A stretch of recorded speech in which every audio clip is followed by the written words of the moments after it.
Right now, somewhere on the planet, a giant ship stacked with thousands of containers is sliding into a port in Greece or Sri Lanka or Peru. The cranes are moving, trucks are lining up, and most people nearby have no idea that the company running the terminal is Chinese. Now imagine that same story repeating in more than 60 countries, along routes that carry the majority of the world's goods. That is what people mean when they talk about China's global port network, a web of stakes, leases, and operating rights that does not move countries on the map, but quietly changes who controls the gates of world trade. In this video, we are going to follow that network from Europe to Africa to Latin America, see how it is reshaping shipping routes, and ask a big question. Is this just business, or is it a new kind of geopolitical power grid? The answer is more complicated than either side usually admits. To see why ports matter so much, start with one number. More than 80% of world trade by volume moves by sea. That includes the phones you use, the cars on the highway, the grain that feeds cities, and the energy that powers factories. Every one of those containers has to pass through ports. Ports are the valves in the planet's circulatory system. When those valves open wider, trade flows faster. When they jam or close, the whole system strains. Since about 2013, China has pushed a huge vision called the Belt and Road Initiative, with an ocean branch often called the 21st Century Maritime Silk Road. The idea is to link Asia, Africa, Europe, and now Latin America through railways, highways, pipelines, and most importantly, deep water ports and logistics hubs. Chinese state-owned giants such as COSCO Shipping and China Merchants Port began buying stakes in ports, signing long-term concessions, and building new terminals along major sea lanes. By the early 2020s, Chinese companies were involved in more than 100 ports across roughly 60 to 70 countries, and China hosted 7 of the 10 busiest container ports at home. So how does that actually rewire world trade in practice?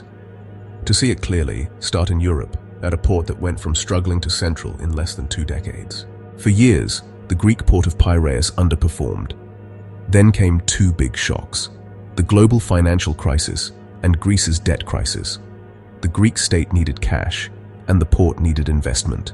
Starting in 2008 and deepening in 2016, China's shipping group COSCO took over container terminals and later raised its stake to 67% of the Piraeus Port Authority, turning itself into the majority owner and operator. Chinese managers poured in money, upgraded cranes, deepened berths, and pushed for more Asia-Europe traffic to be routed through Greece. Within about a decade, Piraeus jumped from a regional port to one of the busiest container ports in the Mediterranean and a major hub between Asia and Central Europe. Trains now carry containers from Piraeus northward into the Balkans and beyond, offering an alternative to the traditional Northern European ports. Recently, the port's strategic weight became even more obvious.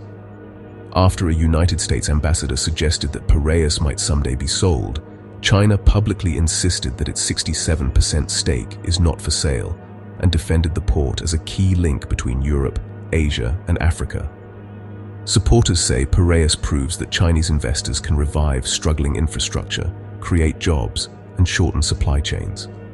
Critics see it as a symbol of how economic influence can become long-term leverage. If Piraeus is the dragonhead into Europe, the body of this network stretches through some of the world's most sensitive sea lanes. Sail south and east from Europe, and you hit a string of ports along the Indian Ocean that have attracted intense attention. One of the most famous is Hambantota in Sri Lanka. The port was built largely with Chinese loans. When the project struggled and Sri Lanka's debts mounted, China Merchants Port signed a 99-year concession in 2017, taking a controlling stake in the port and related land in exchange for about $1.1 billion.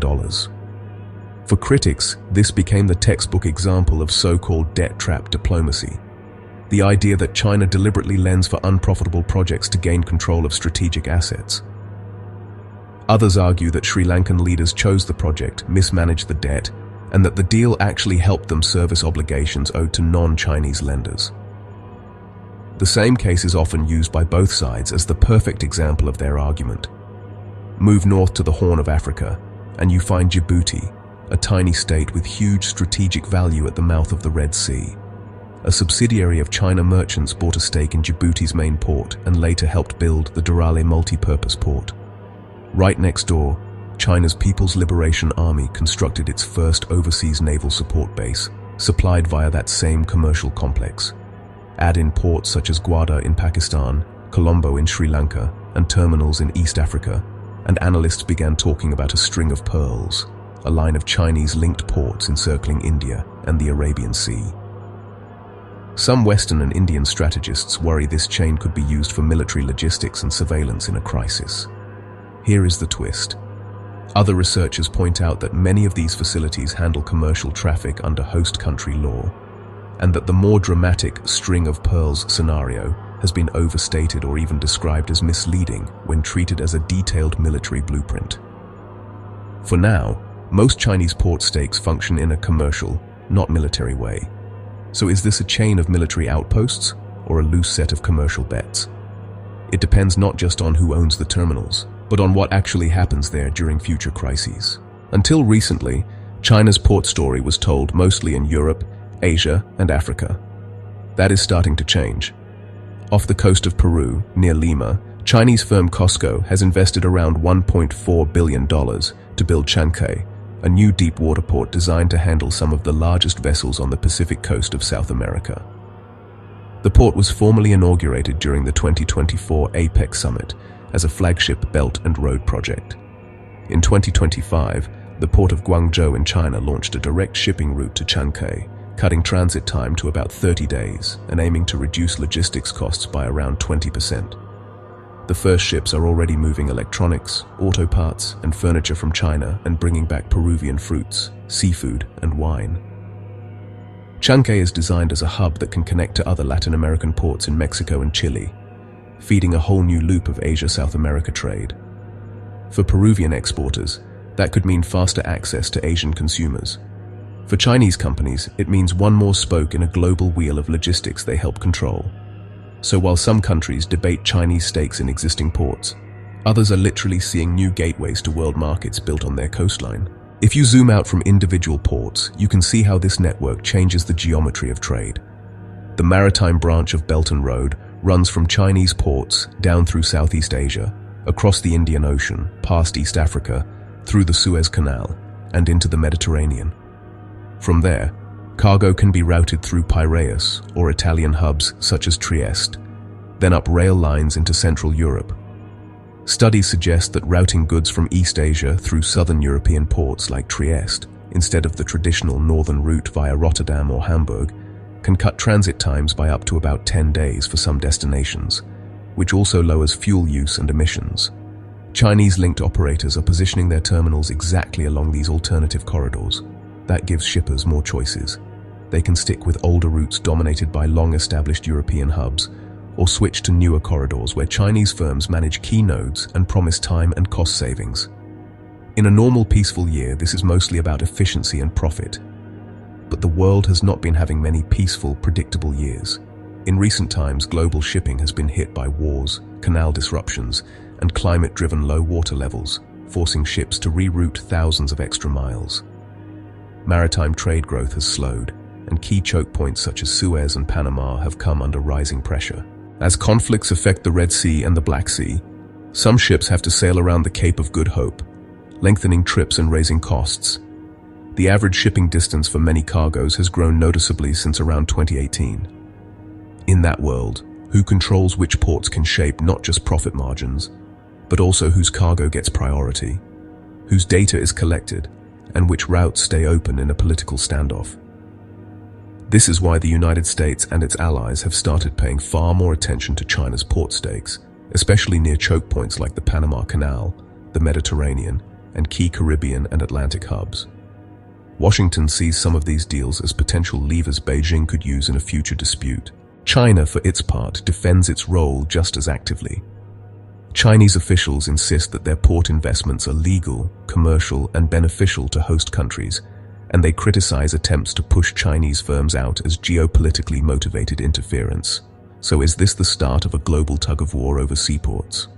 In some ways, that contest is already underway. It is easy to imagine this network as a one-way story, where China steadily acquires more and more ports.